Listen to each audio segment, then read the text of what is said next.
a little bit more about me. Actually, I went out to Los Angeles to find chicks and go to college, you know. But I knew that, you know, it was the beach town, and, you know. So I coerced 3 of my buddies from Colorado, and we went out to Santa Monica City College, junior college. And I spent 7 years there. No, actually. But at school, it was fun. I got into plays. That was my first acting really in college plays, so I really enjoyed that. But I knew that that's what I wanted to do, was be in the business. And it was either California, New York, or Chicago. And California, like I say, had the beaches, the chicks, the good food, and so on and so forth, and Hollywood. So I went to California. I got in a play. I met a gal in the play who said, you should do some commercials. And I said, okay. So she sent me to her agent. I got the first one. I said, this is easy. 12 interviews later, I got my second one. It wasn't so easy, and so on and so forth. Anyhow, so I did commercials.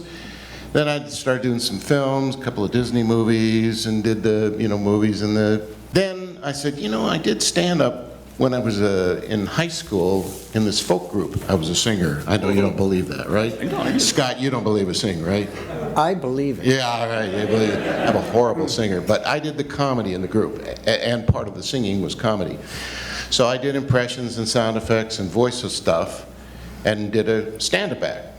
And one night I was in this club in Westwood, and I was doing a dog and cat fight and dog sounds, and my famous one, of course, is my choking dog.